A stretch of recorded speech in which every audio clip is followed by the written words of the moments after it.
Tell about how you opened your act one time about the Pearl Harbor. Oh, and I would look at them and say, on behalf of my people, I'm so sorry for screwing up your harbor.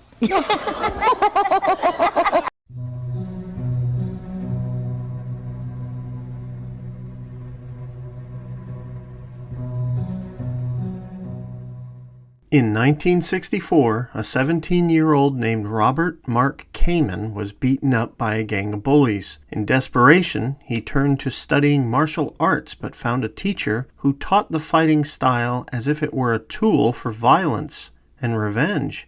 To give you an idea of how his teacher, Ed McGrath, was, Kamen told a story about one of his training moments.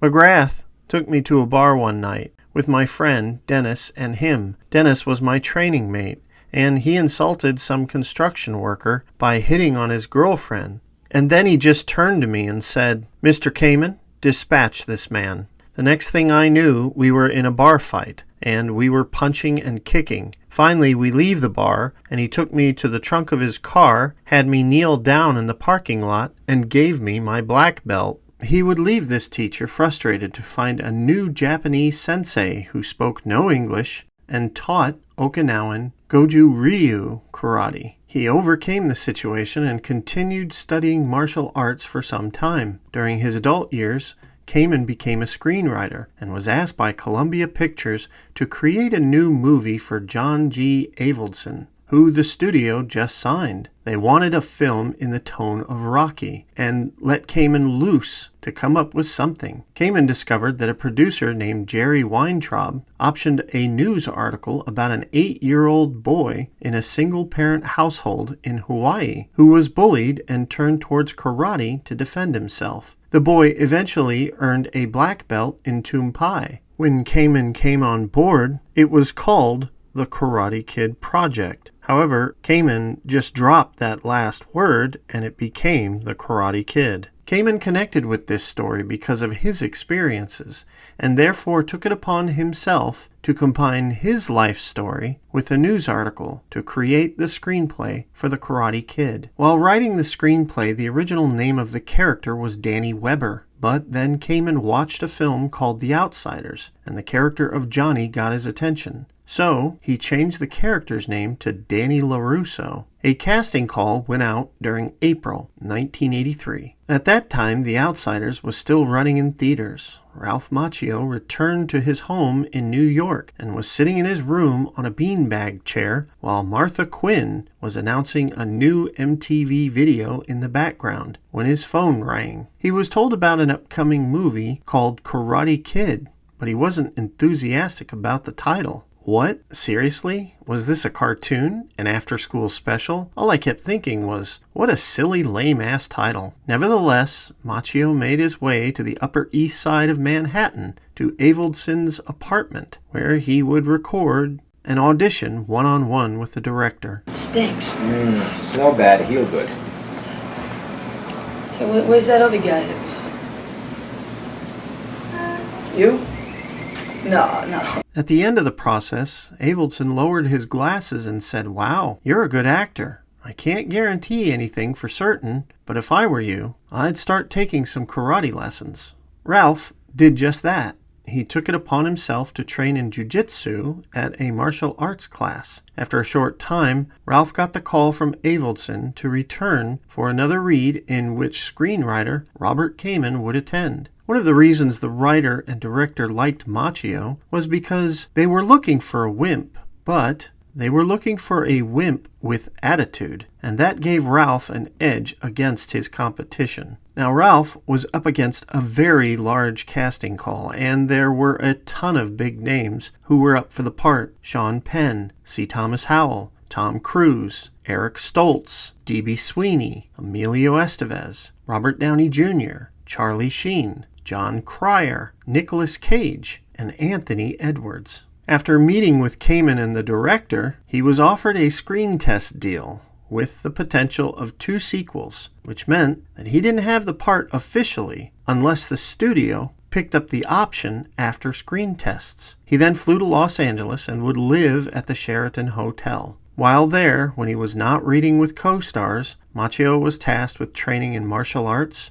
taking BMX bike lessons, and soccer ball juggling, per the director. Yet, regardless of all this investment, the studio was still testing other actors. Even Clint Eastwood was trying to push for his son Kyle Eastwood to get the part of LaRusso. Since the story was a bit personal to Kamen, he had very strong opinions about the film during its creative process and pushed for certain castings. Most notably, he wanted Pat Morita to play Mr. Miyagi, but producer Jerry Weintraub was very much against the idea. Weintraub didn't even consider the option of having Morita read for the part. Nevertheless, Morita did read, but he was easily dismissed. In fact, karate come from Okinawa. You see, matter of fact, Miyagi ancestor about 16th century bring to Okinawa from China was called te. And then some fancy pants uncle called it karate, empty hand. The studio's biggest gripe with Morita was that he was a stand-up comedian. The world's shortest colored comedian. My friend, the albino pygmy. And was most noted to be Arnold in Happy Days. See, I speak Japanese, Chinese, Korean, a little Hungarian. Well, tell me something. What do you consider yourself? Good looking. The studio and the film's main producer needed someone serious for this part, not a comedian. After being rejected, Morita worked on reinventing his image for the part and planned to try again. He grew a beard and patterned for himself a new accent that was based off his uncle before trying for the part again. Now, the studio was dead set on casting Toshiro Mifune, who was by now a legend of the Akira Kurosawa films and one of my favorites, 1941. The problem was Toshiro spoke little English, and his auditions for Miyagi came off as intense and dramatic. Morita would return several times, and on his 5th attempt, he was teamed with Ralph, who was still under a screen test contract. Macchio had doubts that Arnold from Happy Days could be his opposite, but he went with it. When the screen test began, Morita simply flipped a switch. Gone was the wisecracking comic. Instead was a serious focus actor playing straight. Macchio and Morita instantly melded, and their chemistry was apparent. All doubts about Morita quickly disappeared. Even Weintraub noted that he looked like Miyagi and threw up the surrender flag. In late September, Macchio was given the part officially alongside Pat Morita. From then on, the two would train in karate with Pat Johnson daily. Pat would later appear as the referee in the finished film. For Johnny, Crispin Glover was eyed for the role. Even Ron Thomas, who would end up playing Bobby in the film, was up for the part. When William Zabka came out of the woodworks and auditioned with Macchio, Zabka was an athlete who wrestled in the past. After they did his audition, Zabka asked Macchio how he did. "I don't know for sure, man, but you scared the shit out of me." Zabka would audition again with Avildsen, and during this one, Zabka wore a headband and went up to director John Avildsen, grabbed him, playing Johnny, and said, "Watch your mouth, asshole." He then walked out of the room and returned apologetic, without the headband, saying he was sorry. That was Johnny. It wasn't him. Avildsen really liked the transformation, but stated he was worried about the height of Zabka in comparison to Ralph. And then Zabka retorted, "Bruce Lee was smaller than Kareem Abdul-Jabbar, but he beat him." The director considered his comment and then checked on Zabka's claims, to which he discovered the actor was correct.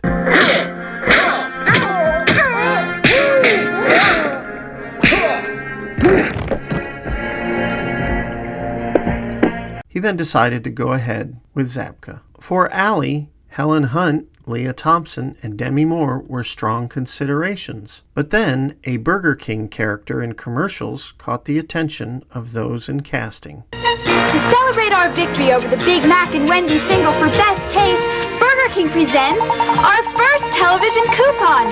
Good for a free Whopper this weekend only. All you do is buy one Whopper and say, The Whopper beat the Big Mac. just say that and get your second Whopper free. Whopper beat the Big Mac. That's right, for best taste. The Whopper beat the Big Mac. Buy a Whopper, get one free at Burger King this weekend only. At this point, Elizabeth Shue had been in many commercials, but this was her first major film role like Zabka. Elizabeth tested with Ralph early on in New York. She honestly thought Ralph was not cut out for the role back in the day. I was worried. I thought it sounded a little strange, the Karate Kid. Yeah. And Ralph being Ralph. I didn't think that he would have any credibility as a karate expert.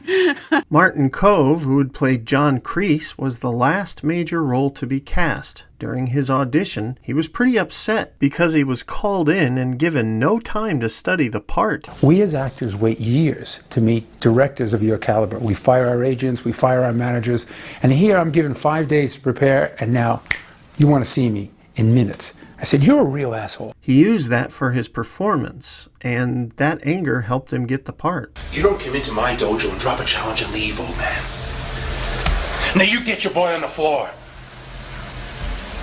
Or antique or not, you and I have a serious problem. Kove did not sign for the project until it was a few weeks into the shoot. Kreese was based precisely off of the memories of writer Kamen's first karate teacher, who he rejected to train with another. Principal photography began on October 31st, 1983 in Los Angeles. The film was slated for 42 days of shooting. The first shot was on the beach in Leo Carrillo State Park in Malibu, California, where the first fight with Daniel and Johnny took place. During filming, Morita was like two different people. When action was called, he was Miyagi, but once the word cut occurred, he reverted to himself with ease. He would be deep into an emotional moment, and when the camera cut, at any time, he would launch into a barrage of fart sounds or deliver a cross-eyed one-liner with a zing. Morita always referred to Macchio as Ralphie, and often they would go out and eat together during the shoot. Zabka went to Morita early on asking for pointers, as he was new to acting on a film, and Morita took him under his wing. By the end of the shoot, Zabka stated he referred to him as Uncle Pat. There was a lot of rehearsals for this movie, and you can see many of them on YouTube. They are quite fun to watch and often show different takes, including a full pool at the site of Daniel's new home. Another thing that was common during filming was the crew had a hard time believing Ralph was 22 at the time of filming. He just looked too young. Another thing that happened during filming was that Martin Kove was constantly kept in character by the director. Anytime that I wanted to smile, John Avildsen would say, we don't want that Marty Kove. He said, shut that down. Filming would finish on December 16, 1983. As the film went into editing, it was way longer than 2.5 hours. The studio demanded a lot of cuts, and they almost demanded cuts on some very critical scenes. We lost a lot of character development with some stuff, and I will go into that on my second video. The final cut would end up at 2 hours and 7 minutes. For merchandising, when the film released, a novel accompanied the film by B.B. Hiller, and it was a small novel geared more towards teen audiences, and it had the deleted scenes of the films and the confrontation scene in Karate Kid 2 at the end of the novel, long before the sequel was made. The soundtrack for Karate Kid was released in 1984 on cassette, and it was composed of many popular songs from the time. However, no separate score was released when the film arrived. The amazing soundtrack done by Bill Conti was perfect for this movie, and honestly, folks were stunned at the time that there was no score available, as it was quite memorable. The score would not find a release until a limited set that was released on March 30th, 2007. Though the studio had confidence in the film,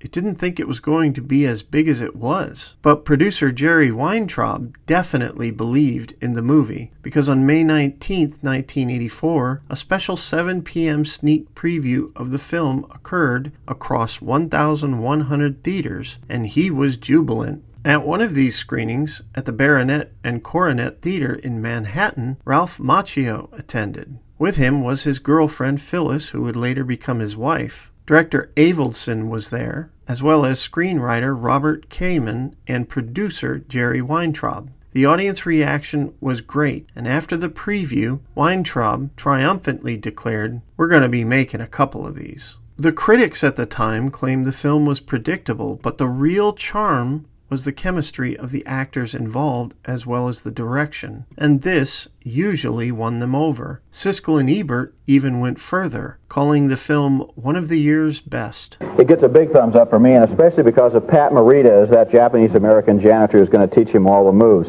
I thought it was a great performance. When June 1984 came around, the reigning champions at the box office were the long-running Romancing the Stone and Police Academy, and more recent competitors like The Natural and Indiana Jones and the Temple of Doom. The first week of June introduced Robert De Niro living once upon a time in America, while the crew of the Enterprise returned in Star Trek III: The Search for Spock. And finally, a hero needs to save a singer from a street gang in Streets of Fire. On June 8th, two major films stormed the market. The first was Ghostbusters, and close to it was Gremlins. Two smaller films were also introduced. The first was the breakdancing film Beat Street and the zany Top Secret. The week before Karate Kid arrived, two films tried to entice the market, but failed to get mass appeal. The first was Careful, He Might Hear You, and the second was Under the Volcano. When Karate Kid came out, no one thought it was a big deal, considering what it was up against. It landed a respectable and somewhat predictable 5th spot, but everyone expected it to only have 1 or 2 weeks of life, and then it would just die out like all the other films. Just like the other two films it was released alongside, which was The Pope of Greenwich Village and The Train Wreck That Was Rhinestone. On June 29th, 3 fairly popular films were released, and they were Cannonball Run 2, Bachelor Party with Tom Hanks, and Arnold returning for Conan the Destroyer. As expected, The Karate Kid dropped in the rankings to 6, but then something strange happened the following week of July 4th. Karate Kid rose back up in the charts and made about the same money it had made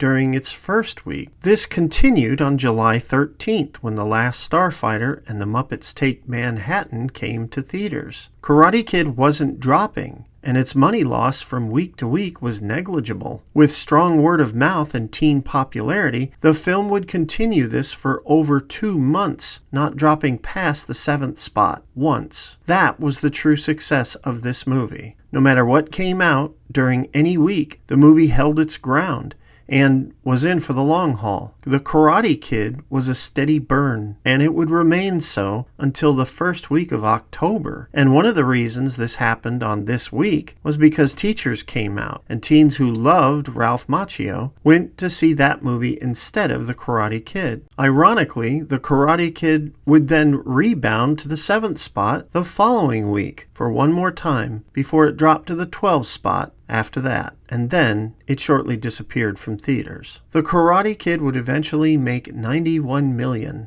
after 3.5 months in theaters. It was the 5th highest grossing film for the year, just between Gremlins at the 4th spot and Police Academy, which held the 6th spot. It was very successful, especially since it made 10 times its budget back. With this success, Ralph became a star and started appearing all over teen magazines, while Pat Morita gained great respect for his transformative role. He would be nominated for an Academy Award for Best Supporting Actor. However, he would lose out to Hang S. Nor from The Killing Fields. Now, I highly recommend The Killing Fields. It is a very good film, and it has a gut-wrenching story to tell, but in the long run, it is Morita's role that stood generations, right, wrong, or indifferent. It is still culturally significant. With success came a mandate from the studio to make a sequel as soon as the script was ready. And now that we've covered production for the film, it's time for you to wait until next Friday for this video's sequel. With that said, let the debate begin as to who is the real bully in Karate Kid. The Karate Kid was William Zabka, star pupil of the Cobra Kai dojo. whom this monster defeated with a cheap, illegal head kick. I'm ready to see that debate in the next video. We will see you next time. If you like what you see here, click like and subscribe. Super thanks helps, and so does sharing.